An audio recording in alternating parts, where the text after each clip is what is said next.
সম্ভব নয়, সম্ভব নয়।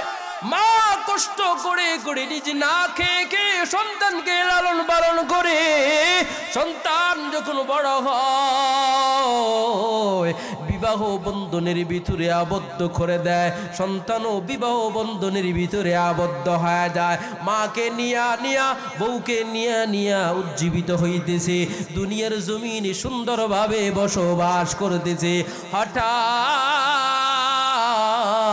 সন্তান যখন বাজারে থেকে ব্যবসা বাণিজ্যর কাজ শেষ করে করে বাড়ির দিকে রওনা হয়, এখন 6 মাস যায়, 1 বছর যখন চলে যায়, হঠাৎ একদিন দেখতেছে মায়ের মনটাও বেজার, বিবির মনটাও বেজার। কি ব্যাপার মা, তোমার মন কেন কেন বেজার? বিবিরে তোমার মন কেন কেন বেজার? মা বলে কিছু হয় নাই। বউয়ের কাছে যখন জিজ্ঞাসা করে বলে তোমার মায়ের জ্বালাই সংসারের ভিতরে ঠিকই থাকা সম্ভব না। সন্তান ডেকে ডেকে জানা দেয় আমার মা বুড়া হয়ে গেছে, একটু সহ্য করে করে নাও না। সন্তান যখন সান্ত্বনা দেয়া দেয় বিবিও মেনে নেয়। এমন করে করে যখন সকালবেলা হয়ে যায় সন্তান আখ নিয়া নিয়া বাজারের ভিতরে রওনা হয়ে যায়। আবার যখন সন্ধ্যা গনিয়ে আসে বাড়ির ভিতরে ফিরে আসে, চলতেছে চলতেছে কুটিনাটি ঝগড়া ফাসাদ চলতেছে। হঠাৎ একদিন এসে এসে দেখে বিবি নাই, বিবি বাড়ির ভিতরে নাই। কোথায় গেল মা, তোমার বৌমা কোথায় গেল? ঘরের ভিতরে তো নাই। ওই তোর বউ, তোর বিবি আমার সাথে রাগ করে করে বাবার বাড়ি চলে গেছে। সন্তান রে বিশ্বাস কর, তোর বিবির আমি কোনো কিছুই বলি নাই। হঠাৎ করে শুধু শুধু ঝগড়া করে করে তার বাবার বাড়িতে চলে গিয়েছে। যা যা যা যা তাড়াতাড়ি তোর বউকে নিয়ে আয়, আমার বৌমাকে নিয়ে আয়। আমার বৌমাকে ছাড়া আমার কোনো কিছুই ভালো লাগে না। যখন আনতে যায়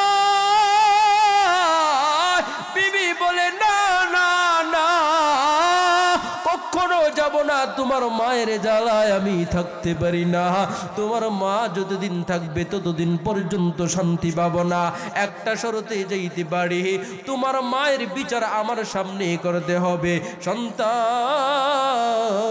চোখের পানিগুলা ছেড়ে ছেড়ে দিয়ে জানা দেয় আমার মা আমাকে কষ্ট করে করে লালন পালন করেছে, আমার মাকে আমি কষ্ট দিতে পারবো না। একটু মেনে শুনে নাও, আমার মাকে একটু বুঝে নাও, বৃদ্ধ হয়ে গেছে, একটু সহ্য করে নাও না। বলিয়ে বালিয়ে যখন বাড়ির ভিতরে নিয়ে আসে, একদিন যায়, 2 দিন যায়, 3 দিন যখন চলে যায়, হঠাৎ করে একদিন নাইসা দেখে আবার হঠাৎ করে কোথায় যেন বিবি চলে যায়। কিরে কোথায় গেল? এসে ডেকে ডেকে জানা দেয় ওরে বাবা, তোর বিবি আমাকে শুধু শুধু বকা জকা করে নিজের আপন ঘরের ভিতরে চলে গেল। যা যা তাড়াতাড়ি করে নিয়ে আয়। আজকে গিয়া গিয়া বিবি রে ডাক দে, কই বিবি চলো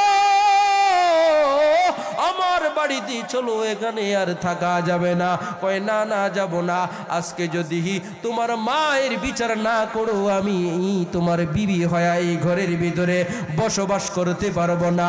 হয়তো বিচার করবা আর না হয় এখানে ডিভোর্স দিয়া যাইবা। একটা মেয়ে কেমন করে করে একটা সংসার কেমন করে করে ধ্বংস করে দিল, মাকেও ধ্বংস করে দিল, সন্তানকেও ধ্বংস করে দিল।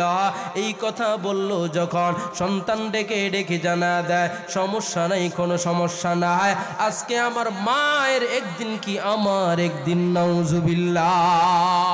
মা ঘরের ভিতরে যখন বসে বসে থাকে ডেকে ডেকে বলতেছে মা তোমার জ্বালায় আর ঘরের ভিতরে থাকতে পারলাম না। আচ্ছা মতো বকা জাকা করে দিল, মায়ের চোখের পানিগুলা ছেড়ে ছেড়ে দিয়া কান্না করে আর আল্লাহর দরবারে বদদোয়া করে না, আল্লাহর দরবারে ডেকে ডেকে জানা দেয় ওগো আল্লাহ আমার সন্তানকে তুমি হেদায়েতের দৌলত দান করে দাও। মা কেমন আজকেই তো ওয়াজ মাহফিলের ভিতরে এসেছো, আজকে যখন ওয়াজ শুনতে এসেছো, যাদের মা আছে ঘরের ভিতরে তো যাইবা, ঘরের ভিতরে যাওয়ার আগে তোমার মা তোমার গেট সর্বপ্রথম খুইলা দিবে। আমিও তো যখন প্রতিনিয়ত ওয়াজ মাহফিল শেষ করে করে যখন বাড়িতে যায়, একদিন তো নিয়ত করে গেলাম আজকে দেখবো আমার বিবি উঠে নাকি আমার মা উঠে।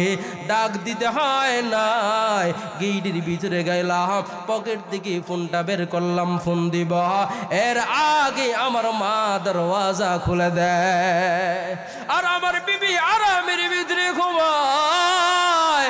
বিবি বলতে পারে না, হঠাৎ করে যখন ঘুম ভেঙে যায় বিবি বলে কখন এসেছ, মনে মনে ভাবলাম এই মা আর এই হচ্ছে বিবি,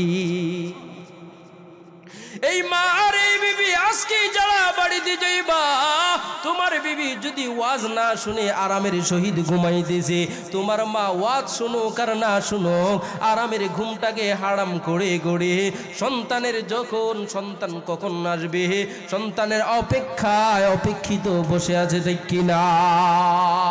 ওই মা আল্লাহর দরবারে দোয়া করে, আল্লাহ আমার সন্তানটাকে তুমি হেদায়েতের দৌলত দান করিয়া দাও। এরপর মা কোনদিন আল্লাহ তাআলার দরবারে বদদুয়া করে না। সময় যাইতেছে হঠাৎ এসে দেখতেছে আরেকদিন কোথায় যেন চলে গেল, পূর্বের নে আবার যখন বউকে আনতে যায়, বউ এবার এসে জানা দেয় তোমার মায়ের সাথে আমি থাকতে পারবো না, একটা শর্তেই থাকতে পারি, তোমার মাকে আমার সামনে বেত দিয়া দিয়া ওই বুড়া মানুষটাকে মারতে হবে। কেমন দাজ্জাল, কিয়ামতের আলামত, কিয়ামতের আলামত তো এইটাই, নিজের আপন সন্তানেরা নিজের মাকে ছেড়ে ছেড়ে অন্য অন্য মহিলাদেরকে আপন ভাববে, নিজের আপন বাবাকে ছেড়ে ছেড়ে নিজের আপন বন্ধুকে সব চাইতে আপন ভাববে। এটাই হচ্ছে কিয়ামতের আলামত। ওই সন্তানও ওই বিবির কথার ভিতরে নিমজ্জিত হইয়া মাকে মারার জন্য প্রস্তুত হয়ে যায়। কিতাবের ভিতরে উল্লেখ করা হয়, কিতাবটা খুলে খুলে পড়বেন, বিশ্বাস না হয় চোখে দেখা কবরের আযাবের ভিতরে উল্লেখ করা আছে ঘটনা, বাস্তব ঘটনা বলতেছি, কোনো কিচ্ছা কাহিনী বানিয়ে বানিয়ে বলতেছি না। বিশ্বাস যদি না হয় ইমানের দুর্বলতা আছে, ঠিক কিনা? ওই মা ঘরের ভিতরে বসে আছে, কখন সন্তান বউকে নিয়ে বাড়ির ভিতরে চলে আসবে, বাড়ির ভিতরে আসতে না আসতে হই হুল্লোড় শুরু করে দেয়। কিতাবের ভিতরে উল্লেখ করা হয় মাকে ঘর থেকে টেনে ঘেঁচড়ে বের করে করে এমন বৃদ্ধ বয়সে মাকে এমন ভাবে আঘাত করতেছে, আর মা বলতেছে সন্তান আমাকে মারিস না, আমি আর তোর ঘরের ভিতরে থাকবো না, তুই আমারে মাফ করে দে, তোর ব্যথাগুলো আমি সহ্য করতে পারতেছি না। এরপরেও সন্তান পিটুনি দেখে বিরত থাকে না, জানা দেয় মা আর কোনোদিন আমার বিবির সাথে খারাপ আচরণ করতে পারবে না, আর কোনোদিন আমার বিবির সাথে খারাপ ব্যবহার করতে পারবে না। একদিন দুই দিন যখন চলে যায়, আবারও যখন মায়ের সাথে খারাপ আচরণ করে বিবি শ্বশুর বাড়িতে চলে যায়, আবার শ্বশুর বাড়ি থেকে বিবিকে আনার জন্য মায়ের সন্তানকে পাঠা দেয়, আবার আসতেছে, এবার বিবি শর্ত দিয়া দেয় হয়তো তোমার মা দুনিয়ার জমিনে থাকবে, অন্যথায় আমি থাকব, হয়তো তোমার মাকে তুমি নিয়ে বসবাস করবা, অন্যথায় আমাকে নিয়েই বসবাস করতে হবে। কৌনাইন কা মুখতারে খুদা তুমকো বানায়া, উম্মতি কি নগহবান খুদা তুমকো বানায়া, उम्मती की नगहबान खुदा तुमको बनाया। या रब मेरे आँखों में समा जाए मदीना, मुद्दत से मेरा दिल में तमन्नाए मदीना, मुद्दत से मेरा दिल में तमन्नाए मदीना। तलवार बकट हो के निकल मैदान असीर, तलवार बकट हो के निकल मैदान असीर। दुश्मन की मुकाबल तो लगा नारे तकबीर, दुश्मन की मुकाबल तो लगा नारे तकबीर।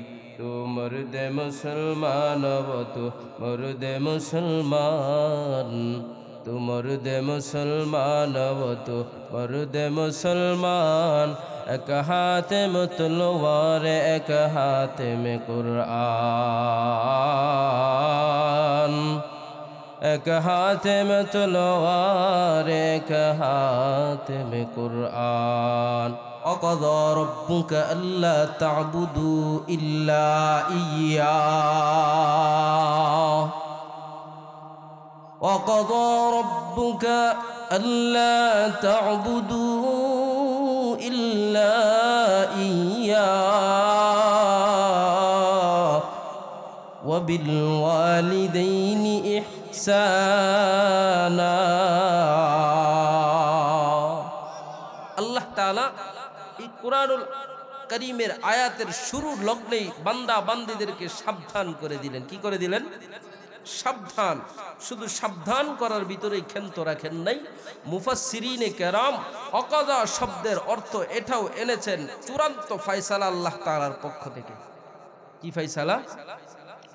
চূড়ান্ত ফয়সালা। আল্লাহ তাআলা বলেন অকাযা রাব্বুকা আল্লা তা'বুদু ইল্লা ইয়্যাহ। আল্লাহ পাক রব্বুল আলামিন কুরআনুল কারীমের শুরু লগ্নে সাবধান করে দিলেন। অকাযা সাবধান, চূড়ান্ত ফয়সালা। কি ফয়সালা? রব্বুকা আল্লা তা'বুদু ইল্লা ইয়্যাহ, আমি আল্লাহ তাআলাকে ছাড়া অন্য কোনো মাবুদের ইবাদত বন্দেগী করতে পারবা না। অন্য কোনো মাবুদ আছে নাকি? হ্যাঁ আছে? নাই। আল্লাহ তাআলা সাবধান করে দিলেন ওয়াকাযা রাব্বুকা আল্লা তা'বুদু ইল্লা ইয়্যাহ, আমি আল্লাহ তাআলাকে ছাড়া অন্য কারো ইবাদত বন্দেগীর ভিতরে নিমজ্জিত হইতে পারবা না। আমি আল্লাহ তাআলাকে ছাড়া অন্য কোনো বাবার দরবারে গিয়া সন্তান চাইতে পারবা না। আমি আল্লাহ তাআলাকে ছাড়া অন্য কোনো পীরের দরগায় গিয়া আমি আল্লাহ তাআলাকে ছাড়া কোনো কিছুই চাইতে পারবা না। দুনিয়ার কোনো পীর মুর্শিদের নামে জিকিরও করতে পারবা না। দুনিয়ার কোনো পীর মুর্শিদের নামে জিকিরও করতে পারবা না।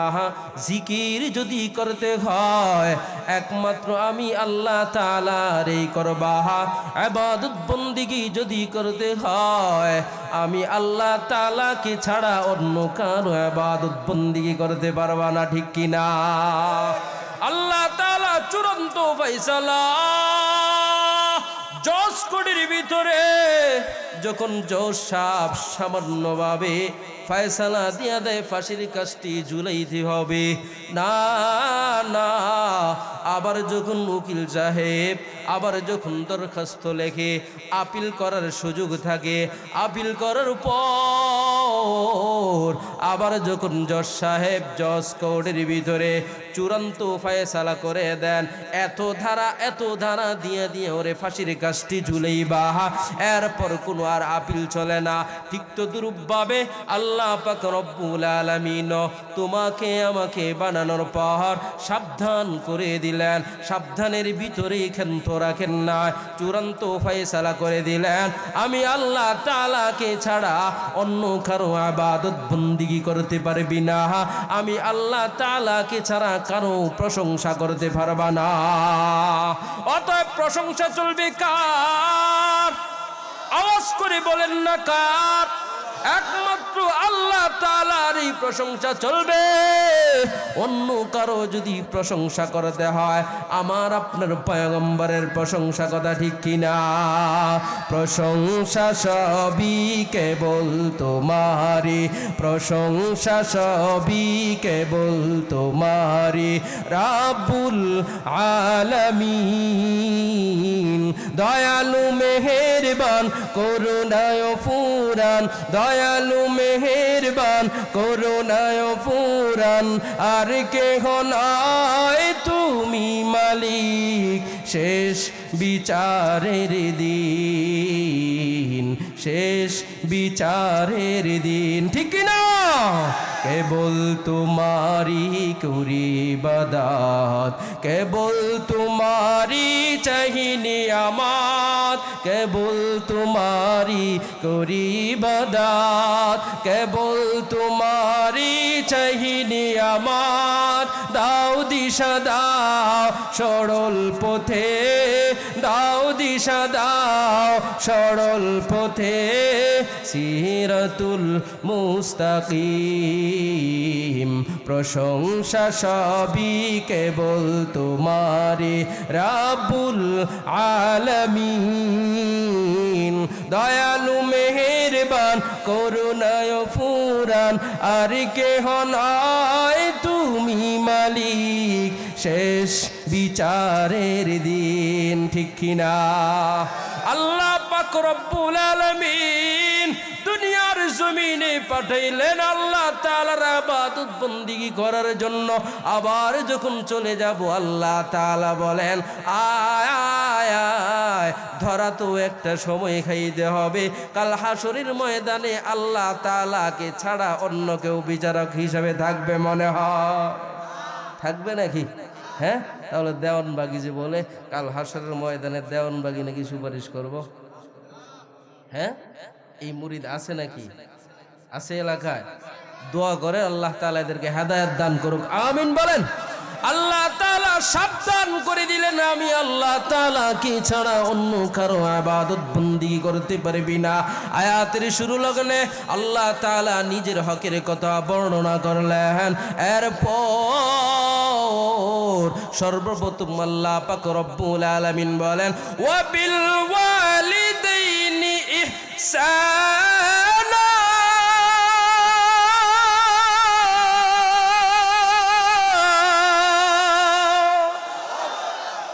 কালামে জিন্দা কুরআনে হাকিম, হিকমতে উলায়া জালস্তু কদিম, জমিউল ইলম ফিল কুরআনে লাকিন তাকাসারাত আনহু আফহামুর রিজালি। আল্লাহু আকবার।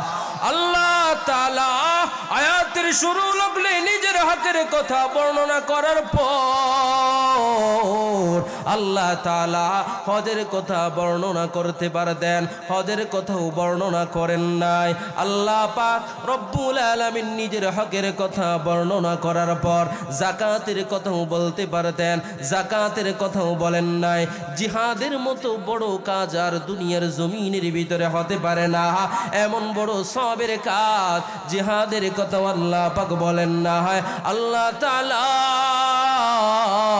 আয়াতের শুরু লগ্নে নিজের হকের কথা বর্ণনা করার পর আল্লাহ তাআলা দ্বিতীয় বর্ণনায় বলে দেয় ওয়া বিল ওয়ালিদাইনি ইহসানা। ওরে সন্তানেরা রে, ওরে সন্তান, দুনিয়ার জমিনে যা যা আমি আল্লাহ তাআলার ইবাদত বন্দেগী করার পর তুই সর্বপ্রথম করবি তোর পিতা মাতার হক আদায় করবি। যুবকরা কয় না, যুবক নাই নাকি এখানে? হাত তোলেন তো দেখি। বহুত আছে, হাত নামান। কার হকের কথা? পিতা মাতার কথা কে বলে? আল্লাহ তাআলা বলেন পিতা মাতার মাতার কথা, ওয়া বিল ওয়ালিদাইনি ইহসানা। আল্লাহ পাক রব্বুল আলামিন বলতেছেন পিতা মাতার সাথে সৎ ব্যবহার করবা, পিতা মাতার সাথে ইহসান করবা। আল্লাহ তাআলা আয়াতের ভিতরে ইনসাফ করার কথা বলেন না, আল্লাহ তাআলা ইহসান করে দেন। কয় ইহসান কি আর ইনসাফ কি, পার্থক্যটা কি? ইনসাফ তো এইটাই সাধারণভাবে বুঝাবার জন্য বলে যায়, ইনসাফ তো এটাকেই বলা হয় ছোট্টকালে আমার মা আমাকে ছোটকালে লালন পালন করে করে বড় করেছে, আমার বাবাও লালন পালন করে বড় করেছে, আমার ভাই বেরেদাররা বড় করেছে, আমার ভাই ছোট্টকালে আমাকে প্রত্যেক মাসে বাজার থেকে এনে এনে একটা করে করে জামা দিয়ে দিত। আমি যখন বড় হইলাম, বড় হওয়ার পর প্রত্যেকটা জামার লিস্ট আমি রেখে দিলাম। আমার ভাই সেই ছোট্টকালে আমাকে কি কি দিয়েছিল, কত টাকা দিয়েছিল আমার পিছনে, কত টাকা ব্যয় করেছে। আমি যখন চাকরিজীবী হয়ে গেলাম, আমি যখন ব্যবসা বাণিজ্যের ভিতরে ব্যবসায়িক হয়ে গেলাম, হিসাব করে করে আমার ভাইয়ের পুরো পরিপূর্ণভাবে রুপিয়াগুলা দিয়ে যখন দিয়ে দিলাম, এটার নামই হচ্ছে ইনসাফ। বেশিও দিলাম না, কমও দিলাম না, এটার নামই হচ্ছে ইনসাফ। আর ইহসান তো ওইটাই, আমাকে সেই ছোট্টকালে লালন পালন করেছে, আমাকে আমার ভাই একটা জামা দিয়েছিল প্রত্যেক মাসে, আমি যখন বড় হইলাম আমার ভাইয়ের জন্য প্রত্যেক মাসে দুইটা করে জামা দিতে হবে। আর এটাই নাম হচ্ছে ইহসান। আর পিতা মাতার জন্য ইনসাফ করার জন্য বলেন নাই আল্লাহ, আল্লাহ ডেকে ডেকে জানা দেয় ও বিল ওয়ালিদাইনি ইহসানা, পিতা মাতাকে ইহসান করবা। কয় ইহসান কেমন কেমন করে করবা? তোমার মা ছোট্টকালে তোমাকে তাল পাতার পাখা দিয়ে দিয়ে বাতাস করে দাও, এখন সন্তান তুমি বড় হয়ে গেছো, বড় বড় চাকরিজীবী হয়ে গেছো, ব্যবসা বাণিজ্যের ভিতরে নিমজ্জিত হয়ে গেছো, এখন তোমার সামর্থ্য আছে, টাকা পয়সা আছে, তোমার মায়ের জন্য পাখা লাগাইলে হবে না, রুমের ভিতরে গরমকালে এয়ার কন্ডিশন এসি ফিট করে দিতে হবে। আর এটার নামই হচ্ছে ইহসান। পিতা মাতার প্রতি ইহসান করতে হবে, ইনসাফ করলে হক আদায় হবে।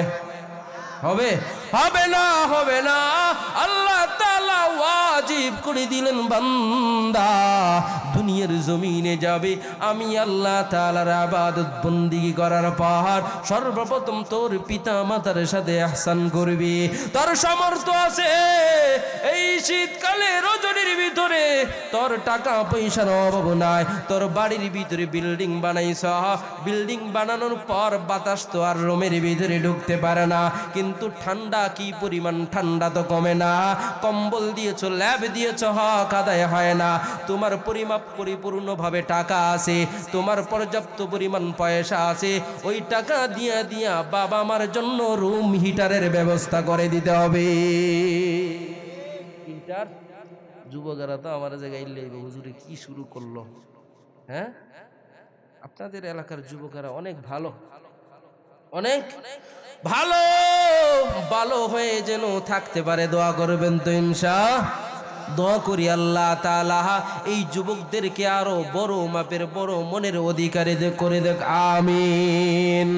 ইহসান করতে হবে, ইহসান কেন কেন ইহসান করবা? তোমার মা তোমাকে কেমন কষ্ট করে করে বড় করেছে।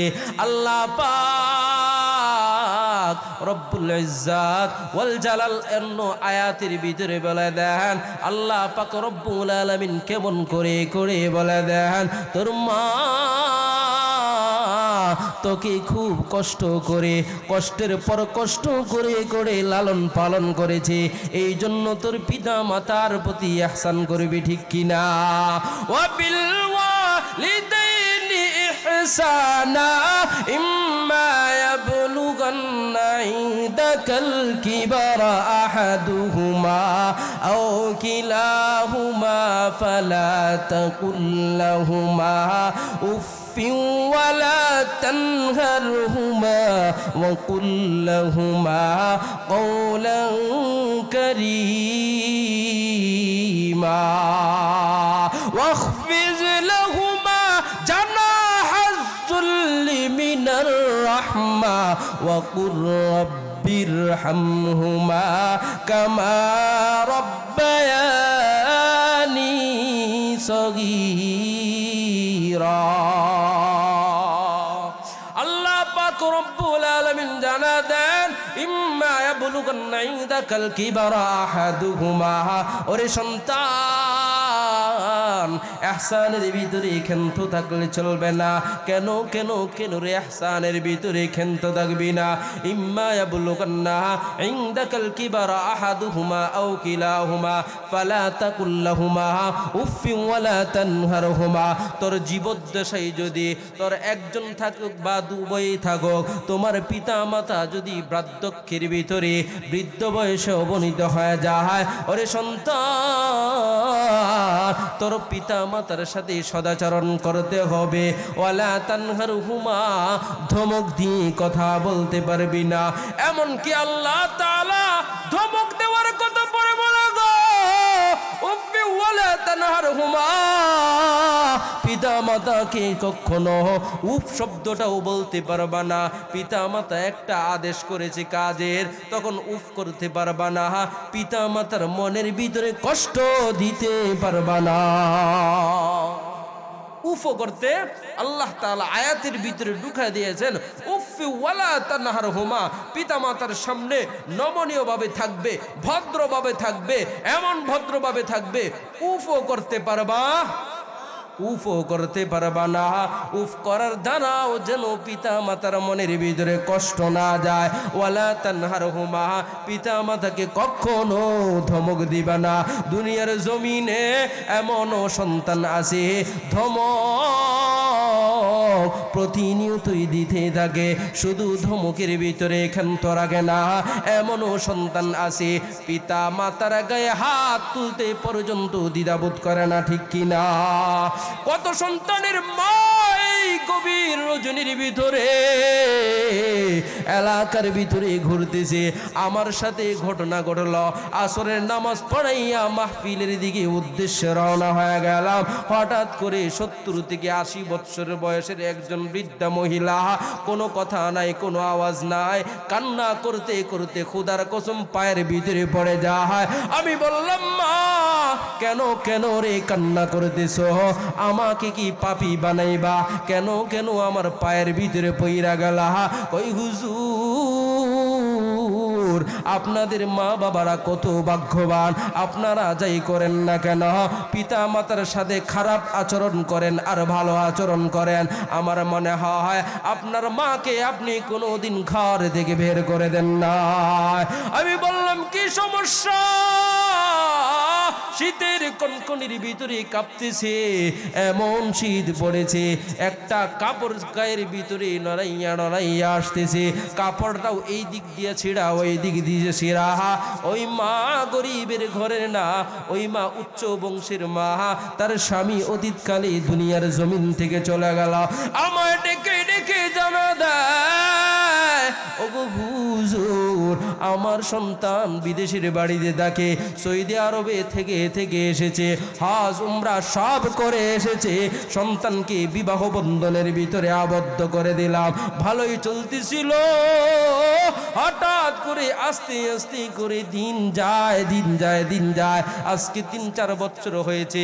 আমার সন্তান এসেছে মাত্র 6 মাস হয়েছে।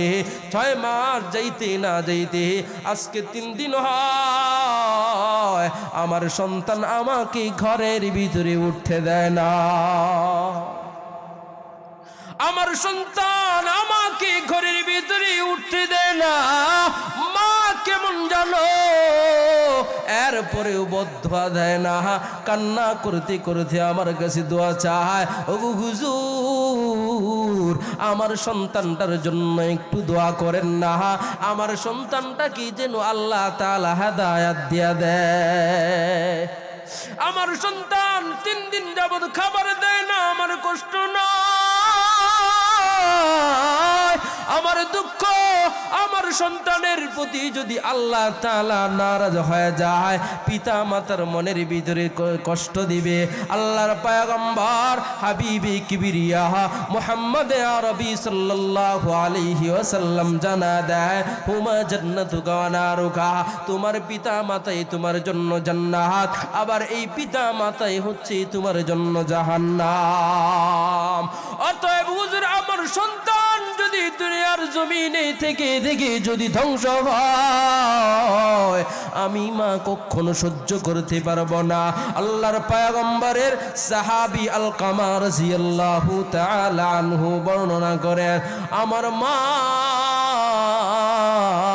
হিন্দু ছিল, কাফির ছিল, আমি একটা সময় মুসলমান হয়ে গেলাম। মুহাম্মদ আরবি সাল্লাল্লাহু আলাইহি ওয়াসাল্লামের জলিলুল কদর সাহাবী মৃত্যুর সময় যখন আসে, হঠাৎ করে মুখ থেকে কালেমা উচ্চারণ হয় না। মৃত্যুর যন্ত্রণা সহ্য করার মতো নয়, মৃত্যুর যন্ত্রণাটা সহ্য করার মতো নয়, সহ্য করতে পারতেছে না।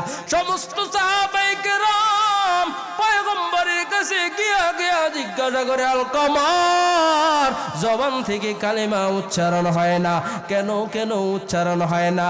পয়গম্বর খোঁজ খবর নিয়া দেখতেছে আলকামা মুসলমান হওয়ার পর দেখে মায়ের সাথে কোনো বেয়াদবি করে না, মায়ের সাথে কোনো খারাপ আচরণ করে না, শুধু এতটুকু করেছে মুসলমান হওয়ার কারণে আর মা বেদিন ধর্মের থাকার কারণে মায়ের কোনোদিন খোঁজ খবর নেয় না।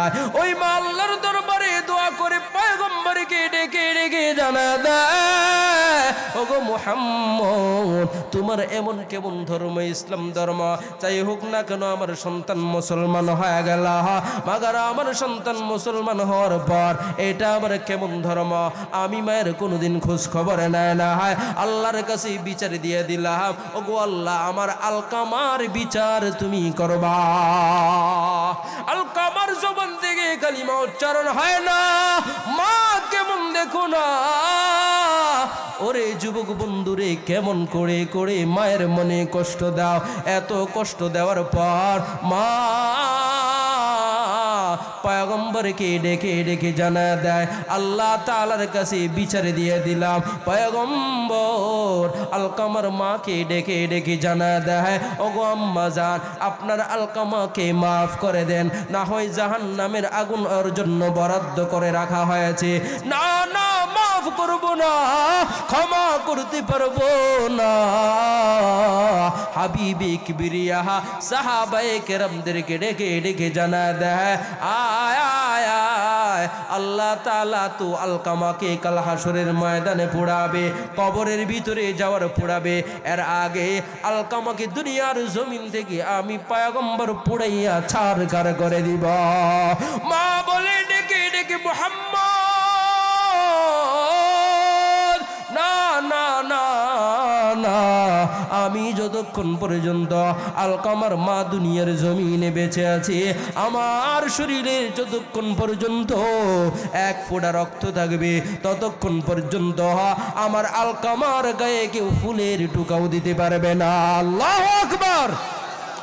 মা এত কষ্ট পাওয়ার পর সন্তানের কষ্ট সহ্য করতে পারতেছে না, সন্তানের কষ্ট সহ্য করতে পারতেছে না। আল্লাহর পয়গম্বরকে ডেকে ডেকে জানা দেয়, ওগো পয়গম্বর, আমার আলকামাকে আমি মাফ করে দিলাম। কিতাবের ভিতরে বর্ণনা করা হয়, সঙ্গে সঙ্গে আলকামার চেহারার ভিতরে একটা নূরের ঝলক এসে যায়, কালেমা পড়তে পড়তে দুনিয়া ত্যাগ করে চলে যায়। সুবহানাল্লাহ। এমন মা যতই খারাপ হো, এই মাকে কখনো কষ্ট দেওয়া যাবে না।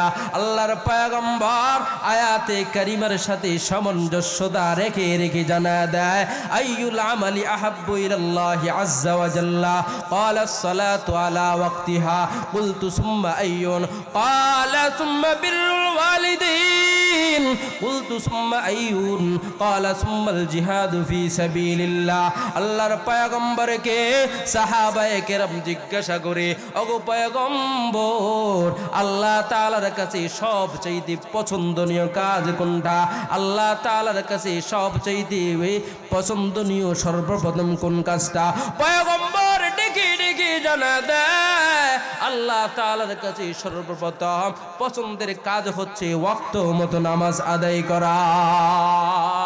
আয়াতের শুরু লগ্নে আল্লাহ তাআলার হকের কথা বর্ণনা করা হয়, হাদিসের শুরু লগ্নে আল্লাহর পয়গম্বর হাদিসের শুরু লগ্নে আল্লাহ তাআলার হকের কথাই বর্ণনা করেন। সুবহানাল্লাহ। এরপর আবার জিজ্ঞাসা করা হয়, কুলতু সুম্মা আইয়ুন, এরপর কোন কাজ? আইয়ুল আমালি আহাব্বু ইলাল্লাহি আযজা ওয়া জাল্লা। আল্লাহর পয়গম্বর বলেন, দ্বিতীয় নম্বরে যেই কাজটা করবা, ওই কাজ তোমার পিতা মাতার সাথে সদাচরণ করবা। আল্লাহর পয়গম্বর হাদিস শরীফের ভিতরে কি বলেন? সর্বপ্রথম আল্লাহ তাআলার ইবাদত বন্দেগী করা। দ্বিতীয় নম্বরে কার কথা? পিতা মাতার কথা বলেছেন। তৃতীয় নম্বরে এনেছেন ফি সাবিলিল্লাহ, জিহাদ করা। কি জিহাদ করা? ফি সাবিলিল্লাহ, আল্লাহ তাআলার জন্য জিহাদ করা। আমরা তো বর্তমানে এমন হয়ে গেছি, জিহাদ বলতে ওই বন্দুক আর কামান নিয়েই বের হওয়া, এটাই তো জানি, তাই না? সবচেয়ে বড় জিহাদ হচ্ছে নিজের নফসের সাথে জিহাদ করা। নিজেকে গুনাহ থেকে মুক্ত রেখে রেখে, নিজেকে জাহান্নাম থেকে বাঁচিয়ে রেখে রেখে জান্নাতের ভিতরে নিয়ে যাওয়ার নামই হচ্ছে সবচেয়ে বড় জাহাজ বর্তমান জামানায়। কারণ বর্তমান জামানায় নিজে ঠিক হয়ে যাবে তো পুরা জাতি ঠিক হয়ে যাবে, অন্যথায় নিজে ঠিক হবে না। গয়রো সুকার ছিলেন তো? কথা কয় না, ছিলেন না? গয়রো সুকার এটা কি ভালো নাকি খারাপ? হ্যাঁ, এটা যদি বেশি লাগবে না, শুধু অল্প পরিমাণ আপনার গায়ের ভিতরে লাগায় দেওয়া হয়, আশেপাশে কেউ আসবে? আসবে কেন? এটা তো অল্পই, সমস্যা কি? একটা পুরা জাতিকে ধ্বংস করার জন্য একটা বাবাখুর যথেষ্ট। বিশেষ হয় না? আপনাদের এলাকায় মনে বাবাখুর নাই? হ্যাঁ, কবরস্থানের পাশে পাশে গিয়ে দেখবেন বয়ে বয়ে খায় মেয়া। এদেরকে দিয়া দিয়াই আমাদের এই সমাজকে ধ্বংস করে দেওয়া হয়। এদেরকে দিয়ে দিয়াই আমাদের মা জাতিকে কলুষিত করা হয়। এদেরকে দিয়ে দিয়াই আমাদের বাবা জাতিকে কলুষিত করা হয়। এদেরকে দিয়ে দিয়াই আমাদের এই পুরা জাতিকে ধ্বংস করে দেওয়া হচ্ছে। এদের পিছনের লোক নাই নাকি? আছে না নাই? হ্যাঁ, একদিক দিয়ে ধরায় দিবেন আর একদিক দিয়া ছাড়া নিয়ে আসবে। যাই হোক, আল্লাহ তাআলা আমাদেরকে হেফাজত করুক, আমিন বলেন। বলতেছিলাম আল্লাহর পয়গম্বর সর্বপ্রথম আল্লাহ তাআলার কথা বলেন, এরপর কার কথা? পিতা মাতার কথা বলেন। পিতা মাতার সাথে সদাচরণ করবা। আল্লাহ পাক রব্বুল আলামিন জানা দেয়, ইম্মা ইয়াবলুগান্না ইনদাকাল কিবারা আহাদুহুমা আও কিলাহুমা ফালা তাকুল লাহুমা উফিন ওয়ালা তানহারহুমা ওয়া কুল লাহুমা কাওলান কারীমা।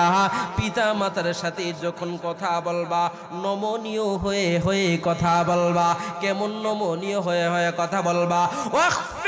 لهما جناح الذل من الرحمة وقل رب ارحمهما كما ربياني صغيرا واخفض لهما جناح الذل من الرحمة।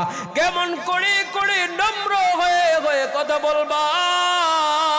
মুফাসসিরিনে কেরাম কিতাবের ভিতরে উল্লেখ করা হয়, আকাশের ভিতরে যখন পাখিরা উড়ন্ত অবস্থায় থাকে, জমিনের ভিতরে যখন চলে আসে, দুইটা পাখা যতক্ষণই হেলাক না কেন দোলাক না কেন, জমিনে যখন আসে একেবারে পাখা দুইটা এমন ভাবে গুছিয়ে গাছিয়ে নিয়ে আসে যেন সে আর দুনিয়ার জমিনে কোনো কিছুই বোঝে না। অর্থাৎ আল্লাহ তাআলাও বুঝা দেয় ওয়াকফিজ লাহুমা জানাহাজ যুল্লি মিনার রাহমা। তোমার পিতা মাতার সামনে যখন চলে আসবা, তুমি হতে পারো দুনিয়ার জমিনের বড় মুফতি সাহেব, তুমি হতে পারো দুনিয়ার জমিনের বড় মাওলানা সাহেব, তুমি হতে পারো মুহাদ্দিস সাহেব, তুমি হতে পারো এমপি, মন্ত্রী, আইজি, ব্যারিস্টার, তুমি যা কিছুই হও না কেন, তোমার মা মূর্খ কোনো কিছুই জানে না। বকলম দ্বারা তোমার মা এখনো পর্যন্ত নিজের সাইনও দিতে পারে না, টিপসই মারতে হয়। ওই মায়ের সামনে যখন যাইবা, ওই পাখি যখন দুনিয়ার জমিনে চলে আসে, একেবারে পাখা দুইটা গুছিয়ে গাছিয়ে নিয়ে আসে, তুমি এমন ভাবে ভদ্র সভ্য হইয়া মা বাবার কাছে সামনে চলে আসবা, তখন যেন মা বাবা বুঝতে পারে তুমি দুনিয়ার কোনো কিছু হাল ব্যবস্থা বুঝো না, তুমি কোনো কিছুই বুঝো না, একেবারে অক্ষম। কেন কেন কেন কেন কেন কেন কেন কেন এমন করবা? তোমার মা বাবা তোমাকে খুব কষ্ট করে লালন পালন করেছেন, কেমন কষ্ট করে করে লালন পালন করেছেন, কেমন কষ্ট করে করে লালন পালন করেছেন। তুমি দুনিয়ার জমিনে যখন আসছিলা না, তোমার মায়ের গর্ভের ভিতরে যখন তুমি পিতার ঔরস থেকে চলে গেলা, ওই দিন থেকে তোমার মার কোনদিন তৃপ্তি সহকারে পেট ভরে ভরে খাবার খাইতে পারে না, এমন কষ্ট বমি চলে আসে। আবার যখন দুনিয়ার জমিনে আসলা, আল্লাহ পাক রব্বুল আলামিন জানা দেয় তোমার মা কেমন করে করে কষ্ট পড়েছে। কয় ওয়াহনান আলা ওয়াহনিন, আল্লাহ তাআলা আয়াতের ভিতরে জানা দেয়, বলতে পারতেন ওয়াহনান কষ্ট করে করে লালন পালন করেছেন। আল্লাহ তাআলা ওয়াহনান বলে ক্ষেন্ত রাখেন না, হয় আল্লাহ তাআলা বলেন ওয়াহনান আলা ওয়াহনিন। আল্লাহ পাক জানা দেয় তোমার মা বাবা তোমাকে কষ্টের উপর কষ্ট করে করে লালন পালন করেছে। ওই মা বাবাকে কেমন করে করে কষ্ট দাও, কেমন করে করে কষ্ট দাও। পিতা মাতাকে যারা কষ্ট দেয়, দুনিয়ার জমিনটাও ধ্বংস, আখিরাতের জিন্দেগিটাও ধ্বংস। দুনিয়ার জমিনটা কেমন করে করে ধ্বংস হইবে। পাকিস্তানের ঘটনা ডাক্তার তারেক মাহমুদ ঘটনা বর্ণনা করেছেন। তারেক জামিল দামাত বারকাতুহুম সাহেব তার চোখে দেখা কবরের আযাব কিতাবের ভিতরে ঘটনা উল্লেখ করেছেন। মায়ের যখন বিবাহ বন্ধনে আবদ্ধ হয়ে যায়, মা কেমন করে করে কষ্ট করে। হঠাৎ করে সন্তান যখন দুনিয়ার জমিনে পদার্পণ করল, সন্তান আসার পর এখনো পর্যন্ত সন্তান বড় হয় না, হঠাৎ করে দুনিয়ার জমিন থেকে পিতা ইন্তেকাল করে চলে যায়। আর একটা নারীর যখন, একটা মায়ের যখন স্বামী হারা হয়ে যায়, সন্তান যখন প্রসব করবে, দুনিয়ার জমিনে আসবে, পদার্পণ করে করে চলে আসবে, প্রতিটা মা স্বামীকে বলে হ্যাঁ আমি বাঁচতেও পারি মরতেও পারি, আমি বাঁচি আর মরি, আমার সন্তান যেন দুনিয়ার আলো থেকে বঞ্চিত না হয়, ঠিক কিনা? এত কষ্টের পরেও মা মরে যাবে এমন অবস্থা। ডাক্তার বলে যে দুইজন থেকে একজনকে বাঁচাইতে হবে, হয় মা বাঁচবে না হয় সন্তান বাঁচবে। পরিবারের সবাই বলে আমার বিবিকে বাঁচাইতে হবে, আমার মেয়েকে বাঁচাইতে হবে। গাছ বাঁচলে তো কথা কয় না, গাছ বাঁচে যদি ফল আসবে, কিন্তু মা বলে না না আমার সন্তানকে আনতে হবে। আমি দুনিয়ার জমিনে অনেক কিছুই উপভোগ করেছি, কিন্তু আমার সন্তান এখনো কোনো কিছুই দেখতে পারে নাই, অতএব আমার সব দুঃখ কষ্ট বিসর্জন যাক, আমাকে মেরে হইলেও আমার সন্তানকে আনতে হবে। বলতেছিলাম বন্ধু আমার, ওই মেয়ের স্বামী দুনিয়ার জমিন থেকে যখন চলে যায়, কি করবে কি করবে সবাই মিলে মিলে ধরে ফেলল। এখনো পর্যন্ত তো তোমার যৌবন আছে, এখনো পর্যন্ত তো তোমার যৌবন শেষ হয় না, হয় তোমাকে অন্য জায়গায় বিবাহ বন্ধনের ভিতরে আবদ্ধ করে দে। না না, মা কেমন করে করে যেন কষ্ট নিয়া নিয়া জানা দেয়, না না আমার সন্তানকে রেখে রেখে যদি আমি অন্য জায়গায় বিবাহ বন্ধনের ভিতরে আবদ্ধ হয়ে যায়, আমার সন্তানকে সুশিক্ষায় শিক্ষিত করতে পারবো না, সুন্দরভাবে রূপান্তরিত করে করে মানুষ গড়াইতে পারবো না। আমার যা হই হোক, আমার আরাম আয়েশ সব কিছু আমি বিসর্জন দিতে পারবো, আমার সন্তানকে কেউ অবহেলা করবে কখনো বরদাস্ত করতে পারবো না। মা বলে না না না, আমার সন্তানকে, আমার সন্তানের জন্য আমি বিবাহ বন্ধনের ভিতরে আবদ্ধ হইতে পারবো না, আমার সন্তানকে নিয়ে নিয়ে নিয়ে নিয়ে বাকি জিন্দেগি কাটায় দেব। এমন একটা অবস্থায় মা সন্তানকে নিয়ে নিয়ে দুনিয়ার জমিনে লালন পালন করতেছে, অন্যের বাড়িতে কাজ করে করে সন্তানকে লালন পালন করতেছে, বড় হইতেছে। মায়ের কত স্বপ্ন, আমার সন্তান বড় হয়, আমার সন্তান যখন উপযুক্ত হয়ে যাবে, আমার সন্তানের জন্য একটা লাল টুকটুকি বউ আনবো, ঠিক কিনা? প্রতিটা মা বাবার এই স্বপ্ন থাকে, আমার সন্তানের জন্য একটা সুন্দর দেখে দেখে কন্যা সন্তান আসবা, আমার সন্তানের জন্য একটা সুন্দরী রমণী নিয়ে নিয়ে আসবা। মাও স্বপ্ন দেখে একটা সময় সন্তান যখন উপযুক্ত হয়ে গেল, সন্তানকে বিবাহ বন্ধনের ভিতরে আবদ্ধ করে দেওয়া হয়। ওরে বন্ধু আমার, বলতেছি কিসের জন্য? এখান থেকেও শিক্ষণীয় অনেক কিছুই রয়ে গিয়েছে। মা কেমন করে করে কষ্ট করে করে আল্লাহ পাক রব্বুল আলামিন তো ওয়াহনান আলা ওয়াহদিন ওয়া ফিসালুহু ফি আমাইনি আনিশকুরিলিহি ওয়া লিওয়ালিদাইকা ইলাইয়াল মাসির। আল্লাহ তাআলা জানা দেয় কষ্টর উপরে কষ্ট করে লালন পালন করেছে। কেমন কষ্ট করে করে? কয় 2-2.5 মাস পর্যন্ত নিজের স্তন থেকে দুগ্ধ পান করাইছে, ঠিক কিনা? একদিন করার না, সম্ভব নয়, সম্ভব নয়।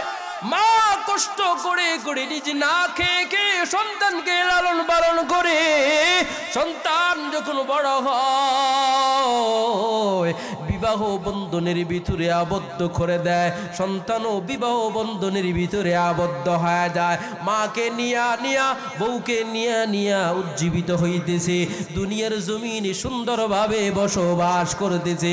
হঠাৎ সন্তান যখন বাজারে থেকে ব্যবসা বাণিজ্যর কাজ শেষ করে করে বাড়ির দিকে রওনা হয়, এখন 6 মাস যায়, 1 বছর যখন চলে যায়, হঠাৎ একদিন দেখতেছে মায়ের মনটাও বেজার, বিবির মনটাও বেজার। কি ব্যাপার মা,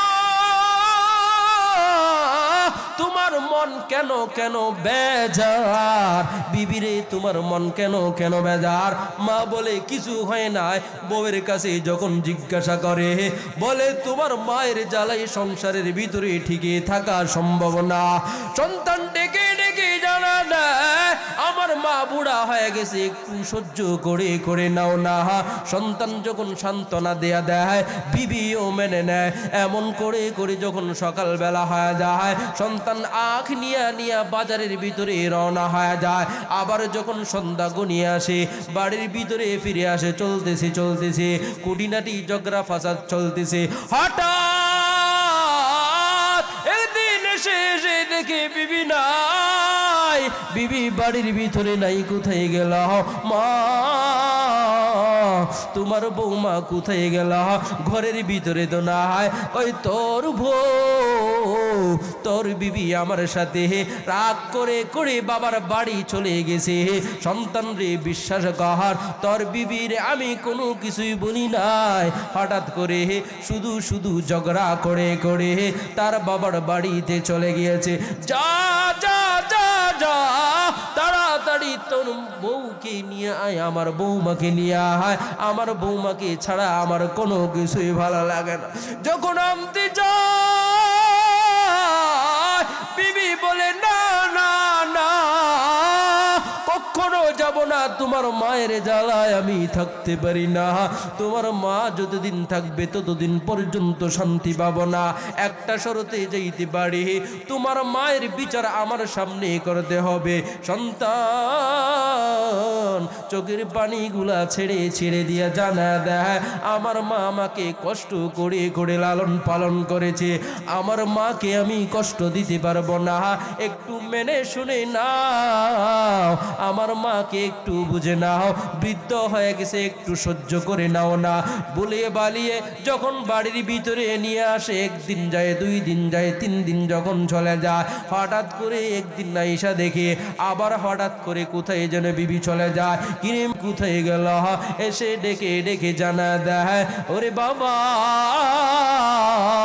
তোর বিবি আমাকে শুধু শুধু বকা জকা করে নিজের আপন ঘরের ভিতরে চলে গেল।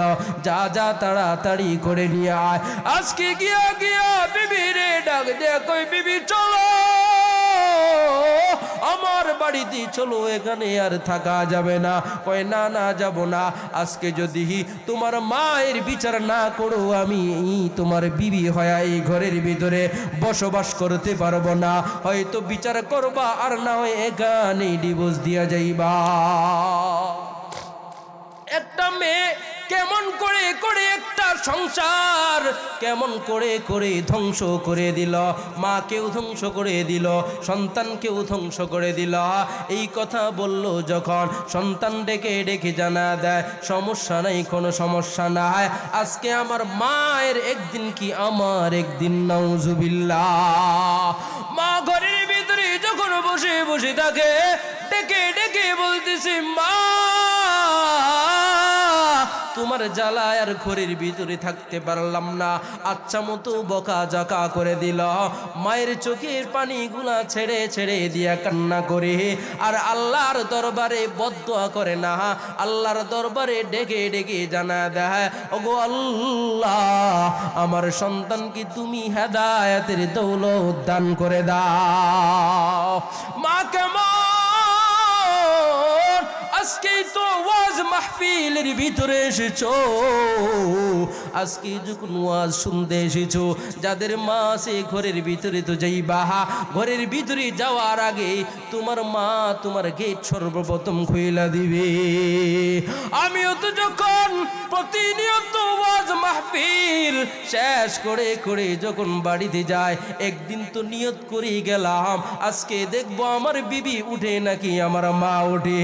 ডাক দিতে হয় নাই, গেটের ভিতরে গেলাম, পকেট থেকে ফোনটা বের করলাম, ফোন দিব, এর আগে আমার মা দরওয়াজা খুলে দেয়, আর আমার বিবি আরামের ভিতরে ঘুমায়। বিবি বলতে পারে না, হঠাৎ করে যখন ঘুম ভেঙে যায়, বিবি বলে কখন এসেছ? মনে মনে ভাবলাম এই মা আর এই হচ্ছে বিবি, এই মা আর এই বিবি আজকে যারা বাড়িতে যাইবা, তোমার বিবি যদি ওয়াজ না শুনে আরামের সহিত ঘুমাইতেছে, তোমার মা ওয়াজ শুনুক আর না শুনুক, আরামের ঘুমটাকে হারাম করে করে সন্তানের যখন সন্তান কখন আসবে, সন্তানের অপেক্ষায় অপেক্ষিত বসে আছে, ঠিক কিনা? ওই মা আল্লাহর দরবারে দোয়া করে, আল্লাহ আমার সন্তানটাকে তুমি হেদায়েতের দৌলত দান করিয়া দাও। এরপর মা কোনদিন আল্লাহ তাআলার দরবারে বদদোয়া করে না। সময় যাইতেছে, হঠাৎ এসে এসে দেখতেছে আরেকদিন কোথায় যেন চলে গেল। পূর্বের নে আবার যখন বউকে আনতে যায়, বউ এবার এসে এসে জানা দেয়, তোমার মায়ের সাথে আমি থাকতে পারবো না, একটা শর্তেই থাকতে পারি, তোমার মাকে আমার সামনে বেত দিয়া দিয়া ওই বুড়া মানুষটাকে মারতে হবে। কেমন দাজ্জাল,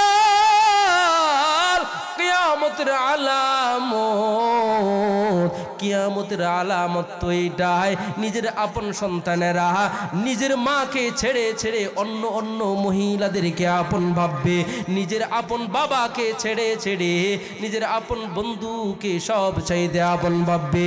এটাই হচ্ছে কিয়ামতের আলামত। ওই সন্তানও ওই বিবির কথার ভিতরে নিমজ্জিত হইয়া মাকে মারার জন্য প্রস্তুত হয়ে যায়। কিতাবের ভিতরে উল্লেখ করা হয়, কিতাবটা খুলে খুলে পড়বেন, বিশ্বাস না হয় চোখে দেখা কবরের আযাবের ভিতরে উল্লেখ করা আছে ঘটনা, বাস্তব ঘটনা বলতেছি, কোনো কিচ্ছা কাহিনী বানিয়ে বানিয়ে বলতেছি না। বিশ্বাস যদি না হয় ইমানের দুর্বলতা আছে, ঠিক কিনা? ওই মা ঘরের ভিতরে বসে আছে, কখন সন্তান বউকে নিয়ে নিয়ে বাড়ির ভিতরে চলে আসবে। বাড়ির ভিতরে আসতে না আসতে হই হুল্লোড় শুরু করে দেয়। কিতাবের ভিতরে উল্লেখ করা হয়, মাকে ঘর থেকে টেনে ঘেঁচড়ে বের করে করে এমন বৃদ্ধ বয়সে মাকে এমন ভাবে আঘাত করতেছে, আর মা বলতেছে, সন্তান আমাকে মারিস না, আমি আর তোর ঘরের ভিতরে থাকবো না, তুই আমারে মাফ করে দে, তোর ব্যথাগুলো আমি সহ্য করতে পারতেছি না। এরপরেও সন্তান পিটুনি দেখে বিরত থাকে না, জানা দেয় মা আর কোনোদিন আমার বিবির সাথে খারাপ আচরণ করতে পারবে না, আর কোনোদিন আমার বিবির সাথে খারাপ ব্যবহার করতে পারবে না। একদিন দুই দিন যখন চলে যায়, আবারও যখন মায়ের সাথে খারাপ আচরণ করে বিবি শ্বশুর বাড়িতে চলে যায়, আবার শ্বশুর বাড়ি থেকে বিবিকে আনার জন্য মায়ের সন্তানকে পাঠা দেয়, আবার আসতেছে। এবার বিবি শর্ত দিয়া দেয়, হয়তো তোমার মা দুনিয়ার জমিনে থাকবে, অন্যথায় আমি থাকব, হয়তো তোমার মাকে তুমি নিয়ে নিয়ে বসবাস করবা, অন্যথায় আমাকে নিয়ে নিয়েই বসবাস করতে হবে।